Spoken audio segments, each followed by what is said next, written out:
Guys, hello. I've been reading from my Bible sketchbooks the last 3 years. I believe I've run out of sketchbooks to read, or just message me if you want me to read one. I've done about 18 or 19.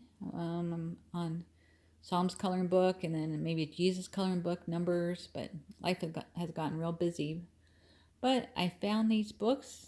These were Bible story books that were discarded from a church. So I'm thinking of reading them to you, or just reading a blurb, going over the Bible. It's always good to read through the Bible. So if you haven't read the whole thing, that's very important. So when I was in college about 30 years ago, I read 4 pages of the Old Testament and 2 pages of the New Testament. So here's Noah in the Old Testament. Think about this if this would be a good idea. Lovingly presented. So I could read maybe 10 minutes of New Testament, 5 minutes of Old Testament. And here's a girl blowing a dandelion. I'll go ahead and read a little bit of it. The Bible is the most wonderful storybook ever written. It is full of stories all the way from the first chapter of Genesis to the last chapter of Revelation. These stories have been told over and over again for thousands of years, yet they are new and fresh and fascinating to every generation.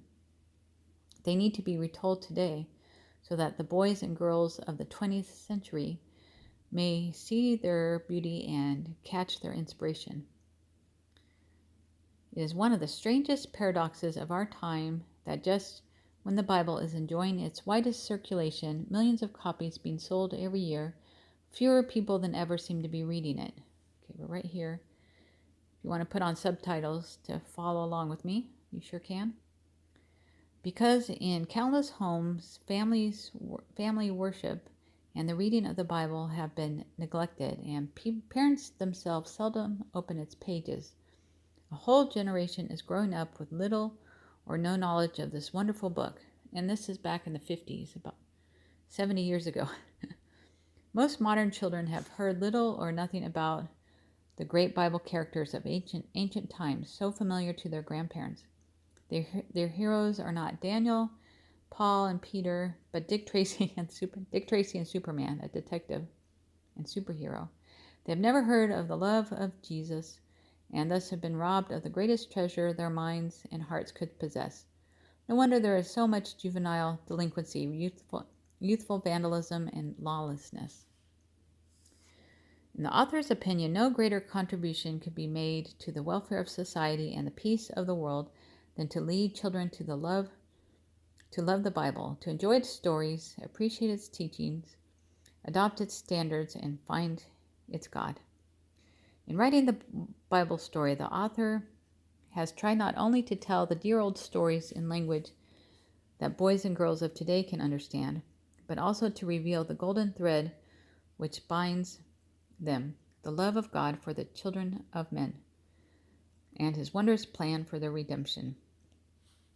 The overall purpose has been to provide what might be called a Bible for children by retelling old familiar stories in language that modern boys and girls can both understand and enjoy.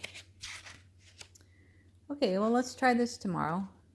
There's Adam and Eve, old 50s pictures, but might help me to explain the Bible and help me to learn it as well. So this is the Bible story by Arthur S. Maxwell, Volume 1. Okay, have a good, blessed day or evening.